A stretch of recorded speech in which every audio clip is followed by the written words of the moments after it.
आज के वीडियो में हम बात करेंगे log rolling of a patient. Log roll जो होता है वो एक प्रोसीजर होता है, फंडामेंटल में होता है, क्योंकि ये लॉग रोल जो है वो रिलेटेड होता है कि स्पाइनल कॉर्ड को क्या रखना है, स्ट्रेट अलाइनमेंट में रखना है। इसके इसीलिए कि क्या बन जाता है, न्यूरोलॉजी का एक प्रोसीजर बन जाता है। जब कभी भी हेड इंजरी होती है, हेड इंजरी होने के बाद हमें नहीं मालूम है कि पेशेंट को किस तरीके का इंजरी हुआ है, उसकी सर्वाइकल इंजरी है, कहाँ उसको इंजरी हुआ है, तो पेशेंट को उठाने का भी एक तरीका होता है, पेशेंट को पलटने का भी क्या होता है, तरीका होता है। तो सबसे पहले है इसका डेफिनेशन। डेफिनेशन में है, log rolling is a technique used to turn a patient whose body must all time be kept in straight alignment like a log। Log rolling एक टेक्निक है जो यूज़ की जाती है उन पेशेंट के लिए जिनका जो बॉडी का अलाइनमेंट होता है वो हमें क्या रखना होता है, स्ट्रेट अलाइनमेंट हमें रखना होता है, जिस तरीके से लॉग होती है। अब है पर्पस इसके क्या होंगे, पर्पस उसका वही है, स्पाइनल कॉर्ड इंजरी है, स्पाइनल कॉर्ड में मेजर वही है कि स्पाइनल कॉर्ड इंजरी हो रखी है, तो उसको क्या नहीं करना है, उसको और ज़्यादा क्या नहीं करना है, मूव नहीं करना है। तो उसको मूव नहीं करेंगे ताकि क्या, फर्दर इंजरी से प्रिवेंट करना है। टेक्निक इसमें क्या यूज़ करेंगे, तो टेक्निक में सबसे पहले है कि इसमें जो होते कम से कम 2 नर्स जो होती हैं वो रिक्वायर होती हैं। 2 नर्स या कोई भी 2 स्टाफ जो होते हैं वो लॉग रोलिंग कर सकते हैं। लेकिन अगर पेशेंट का साइज़ जो है वो ज़्यादा बड़ा है तो हमें क्या, ज़्यादा से ज़्यादा 3 नर्स की ज़रूरत पड़ेगी। इन केस वहाँ पे क्या है, for the client who has cervical injury. अब पेशेंट को, आपको मालूम है कि पेशेंट को क्या है, सर्वाइकल इंजरी है आपको, तो उस समय आपको क्या चाहिए कि उसका जो सर्वाइकल इंजरी है, मतलब आपको उसके हेड को क्या करना पड़ेगा, ढंग से सपोर्ट प्रोवाइड करना पड़ेगा। तो एक नर्स उसमें हमें और एडिशनल चाहिए है कि वो क्या करे, उस पेशेंट के हेड को क्या करे, हेड को मतलब support they. For the client who has a cervical injury, one nurse must maintain the client head and neck alignment। तो कितने हो जाएंगे, ऊपर तो हमने बोले थे 3 थे, यहाँ हमने एक और ऐड कर दिया तो कितने पर्सन हो गए, 4 हमें नर्स की ज़रूरत पड़ी। अब है प्रोसीजर में है प्रिपरेशन। प्रिपरेशन में क्या करना है, सबसे पहले प्रोसीजर को एक्सप्लेन करना है पेशेंट को हम क्या करेंगे, एक्सप्लेन करेंगे कि उनके साथ अब अगर पेशेंट क्या कॉन्शियस है, अनकॉन्शियस पेशेंट में तो ऐसा हो नहीं सकता ना कि हम उसे क्या करेंगे कि बोलेंगे कि हम आपके साथ ये करना चाह रहे हैं, हम आपको पलटना चाह रहे हैं, ये करना चाह रहे हैं। अगर पेशेंट कॉन्शियस है तभी ये पॉसिबल हो सकता है। फिर है wash hand and observe other appropriate infection control measure, वो आपको क्या करने, देखने। और प्राइवेसी प्रोवाइड करनी, कर्टेंस प्रोवाइड करने, कर्टेंस को क्या कर देना, बंद कर देना है, तो इससे क्या हो जाएगी, प्राइवेसी मेंटेन हो जाएगी। अब क्या है, पोजीशन क्या होती है, पोजीशन जो होती है उसमें इम्पॉर्टेंट है। पोजीशन क्या होता है कि हमें जो लॉग रोल कर रहे होते हैं, अभी मैं यहाँ पे देखो, मान लेते हैं ये है पेशेंट।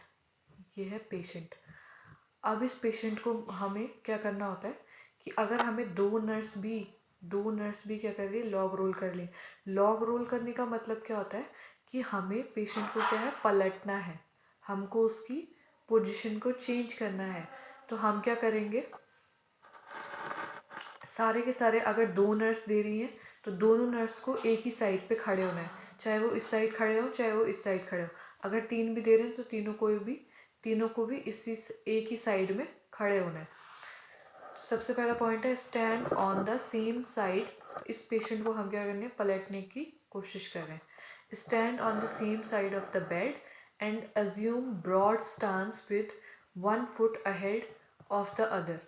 मतलब कि क्या चाहिए है, जो नीचे का सरफेस होगा वो क्या चाहिए, कि ब्रॉड सरफेस आपको चाहिए होगा। खड़े कैसे रहना है, एक ही साइड पे खड़े रहना है, और कुछ इस तरीके से खड़े रहना है कि आपका जो एक पैर हो वो कैसे हो, जिस तरीके से रेस करते हुए एथलीट भागते हैं ना, रेस करते हुए कि रेस करने के कैसे होते हैं 1 2 3 गो, उस तरीके से आपको क्या करना है, खड़े रहना है।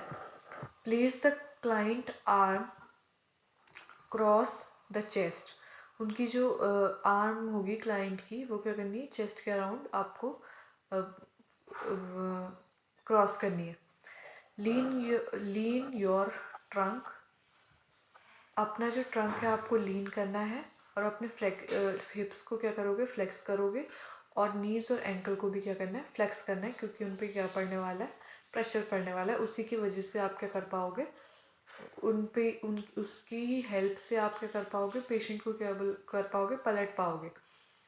Titan your gluteal, abdominal, leg and arm muscle. अब जो आपकी ग्लूटियल मसल है, एब्डोमिनल मसल है, आपको पता है कि आप क्या करने जा रहे हो, एक हैवी से पेशेंट को क्या करने जा रहे हो, पलटने जा रहे हो, उसको पोजीशन देने जा रहे हो। तो क्या करोगे, पोजीशन को मेंटेन कर लोगे, मसल्स को क्या कर लोगे, टाइटन अप कर लोगे। Place your arm under the clients back. अब क्या करना है, यहाँ पे मैंने बोला था कि यहाँ पे अब ये हाथ है, तो इसको क्या कर सकते हैं, पेशेंट के ऊपर से भी कर सकते हैं। एक नर्स ये है, इसके हाथ यहाँ पे से आ रहे हैं और ये इसको ऐसे करके कर रही है। या फिर कर सकते हैं किस तरीके से, इसको हम अगर यहाँ से इधर पलटना चाह रहे हैं, या फिर इसके एक दूसरा तरीका हो सकता है कि पेशेंट की पाँव के नीचे से आप हाथ ले जाएं या फिर ऊपर से रखें। तो इसमें दो तरीके पॉसिबल है। अब है दूसरा है, place the client to the side of the bed. आप क्या करना है, पेशेंट को क्या करना है, पलट देना है दूसरे साइड में। आपने उसको 1 2 3 1 2 3 बोलेगी nurse, one nurse should count 1 2 3 and go. जैसे ही गो बोलेंगे वैसे ही तीनों के तीनों जितने भी लोग लॉग रोल कर रहे हैं, उन लोगों को क्या करना है, एक साथ क्या करना है, जो पेशेंट है उसको पलटना है। Then all at the same time all staff member pull the client to the side of the bed by shifting their weight to the back foot। उनको क्या करना है, सारे स्टाफ को एक साथ क्या करना है, पुल करना है। जो पेशेंट होगा उसको दूसरी साइड को क्या करना है, शिफ्ट करना है उसके वेट को। फिर क्या करना है, अब ऐसा नहीं है कि आपने पेशेंट को पलट दिया, मान लेते हैं कि हमने यहाँ पे से पेशेंट को इधर की साइड पलटा, तो इसका मतलब ये नहीं कि पलटने के बाद पेशेंट को यहाँ फेंक दोगे। यहाँ क्या करने, अब बेड की जो साइड रेल है वो क्या होनी चाहिए, रेज होनी चाहिए। तो बेड के elevate the side rails of the foot नहीं होना था, ये बेड है, बेड साइड रेल्स क्या करनी है, उठा देनी है। अब क्या करना है, place pillow between the patient leg. अब जब आपने पेशेंट को क्या कर दिया है, पलटाया है, तो अब पेशेंट की बॉडी कुछ इस तरीके से कि उसका एक लेग ये है और दूसरा लेग ये है। तो आपको यहाँ पे क्या रखना है, पिलो रखना है।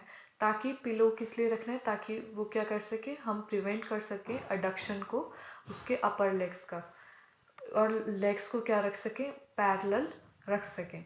तो इसलिए हम क्या करेंगे, ये वाला प्रोसीजर फॉलो करेंगे, मतलब पिलो देंगे। फिर है दूसरा, place pillow to the patient head. Patient के हेड पे भी क्या देना है, पिलो देना है। क्यों देना है, क्योंकि इससे क्या प्रिवेंट होगा, लैटरल फ्लैक्शन जो होगा वो क्या होगा, प्रिवेंट होगा। और नेक का और जो सर्वाइकल स्पाइन है उसका क्या रहेगा, अलाइनमेंट जो होगा वो स्ट्रेट बना रहेगा। इसीलिए क्या देना है, पिलो देना है। तो यही था लॉग रोल के बारे में। लॉग रोल में मिनिमम कितने लोगों की ज़रूरत पड़ती है, 2 लोगों की ज़रूरत पड़ती है, लेकिन मैक्सिमम इसमें अगर चाहिए हो, अगर आपका पेशेंट हैवी है तो 3 लोगों की ज़रूरत पड़ती है। और इसके साथ हमने क्या क्या पढ़ा कि लॉग रोल क्यों किया जाता है, कि जो पेशेंट का क्या है, अगर स्पाइनल इंजरी है, सर्वाइकल इंजरी है, तो क्या करना है, पेशेंट के को फर्दर इंजरी से बचाया जा सके, पेशेंट का स्पाइन को ज़्यादा मूव ना किया जाए, उसको प्रिवेंट करने के लिए हम क्या करते हैं, लॉग रोल करते हैं। एक टेक्निक है कि पेशेंट को किस तरीके से क्या करना है, रीपोजिशन करना है, मतलब उसको पोजीशन देनी है। उसके बाद क्या करना है, इसके बाद हमारा एक मेन स्टेप होता है, वो होता है डॉक्यूमेंटेशन। डॉक्यूमेंटेशन में वही जो भी आपने किया वो डॉक्यूमेंट करेंगे, उसके साथ आपने क्या क्या किया क्या नहीं किया। और डॉक्यूमेंट्स के साथ डॉक्यूमेंटेशन में ही एक चीज़ और है कि प्रेशर अल्सर हमने बेसिकली क्यों किया था। प्रेशर अल्सर को आपको क्या करना है, चेक करना है, चेक प्रेशर अल्सर वो हमें चेक करने हैं, क्योंकि हमने पेशेंट को पलटाया ही इस वजह से था। मतलब हम पेशेंट को क्या कर रहे थे, पोजीशन ही इसलिए प्रोवाइड कर रहे थे कि ताकि उसके क्या हो, अल्सर। एक तो हमारा पहला तो हमारा इंडिकेशन वही था, हमारे क्या था कि सर्वाइकल इंजरी है, स्पाइनल इंजरी है, हम कोई भी इंजरी हो रखी है तो हमें नहीं मालूम है, तो हमें उसको क्या करना है, अगर डॉक्टर ने बोल रखा है कि पेशेंट को क्या कर रखना है, आपको स्ट्रेट अलाइनमेंट में रखना ही रखना है, उनकी बैक को किसी भी तरीके का मोड़ना नहीं है। और क्या करना है, दूसरा हम चेक कर सकते हैं प्रेशर अल्सर को चेक करने के लिए, और डॉक्यूमेंटेशन में ये सब हम चीज़ें मेंटेन कर सकते हैं। ये था लॉग रोल के बारे में। लॉग रोल इसको बाकी लेक्चर्स की तरह मैंने लिखा नहीं, ये पहले से लिख दिया और सब इसको समझा दिया। अगर आपको इस तरीके से ठीक लगा है तो आपको क्या करना है, नीचे कमेंट सेक्शन में बता देना है कि आपको इस तरीके से सही लगा। अगर आपको वो दूसरा वाला मेथड सही लगता है जिसमें मैं बोलती रहती हूँ लिखती रहती हूँ, क्योंकि क्या होता है अक्सर ये वाले लेक्चर जो होते हैं वो बोरिंग लगते हैं, और जो दूसरा वाला जिसमें मैं बोलती भी रहती हूँ और लिखती भी रहती हूँ साथ साथ में, वो क्या होते हैं थोड़े इंटरेस्टिंग लगते हैं, मुझे भी इंटरेस्टिंग लगते हैं। तो आपके बता कमेंट सेक्शन में ये बता सकते हैं। और अगर आपको ये वीडियो हेल्पफुल लगी है तो आपको क्या करना है, चैनल को सब्सक्राइब करना है। Thank you.